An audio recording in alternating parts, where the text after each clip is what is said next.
Le patron de WeHelp, bonsoir à vous. Bonsoir Christophe. Est-ce qu'aujourd'hui vous avez les moyens d'aider tous les gens à domicile que vous secourez? C'est le moins qu'on puisse dire dans cette période de troublée.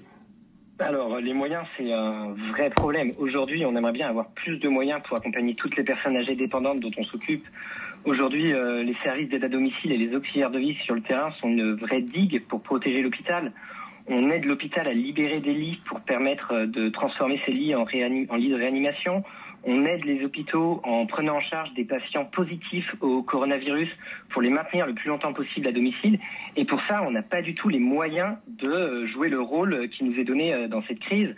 On n'a pas assez de masques, voire on n'a pas du tout de masques. Les pharmacies refusent de donner des masques à nos auxiliaires de vie.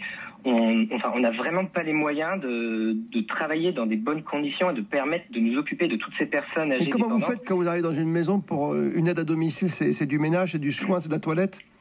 Alors, c'est beaucoup plus que ça. Une auxiliaire de vie, c'est vraiment la personne qui va permettre d'aider la personne âgée dépendante à faire tous les gestes essentiels du quotidien. Donc, ça peut être un peu du ménage, mais ça, c'est plutôt de l'entretien de confort. Mais ça va être de l'aider à préparer ses repas, à l'aider à prendre ses médicaments, à faire sa toilette, l'accompagner pour le change, pour l'aider à s'habiller.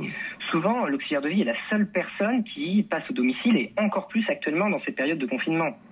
Et donc, quand elle arrive dans une maison, dans un appartement, sans gants, sans charlotte, sans blouse, ça inquiète évidemment la personne. Sans masque, c'est l'évidence aujourd'hui, avec ces fameuses barrières, ces mesures barrières. Ça inquiète évidemment vos patients?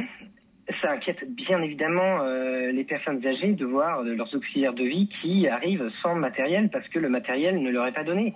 Donc certaines personnes âgées dépendantes ne veulent plus avoir de passage de leur auxiliaire de vie. Se retrouvent du coup encore plus isolés en réduisant le peu de passage qu'ils avaient aujourd'hui. Donc aujourd'hui, qu'est-ce que vous réclamez finalement? C'est une aide de l'État ou qu'on prenne conscience, ou les pharmacies vous délivrent rapidement, on met de côté des masques? Exactement, qu'on prenne conscience que les auxiliaires de vie sont un des piliers de cette crise et que sans elles, on ne va pas pouvoir continuer à préserver l'hôpital d'un flux massif de personnes âgées dépendantes. On ne va pas pouvoir continuer à maintenir ces personnes à domicile.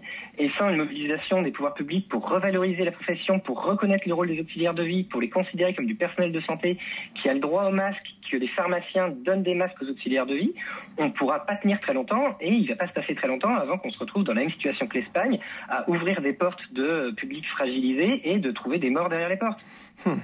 C'est un terrible cri ce soir d'alarme évidemment pour ces personnes à domicile. Merci Pierre-Emmanuel Berceget d'être venu nous rejoindre, président cofondateur de WeHelp, agence de services d'aide à domicile à Paris. Restez chez vous, trouvez des masques, aidez ceux qui vont justement protéger ceux que vous aimez. Venez nous rejoindre également pour en parler de cette situation. Bien sûr, standard ouvert 32 10 3210, la page Facebook.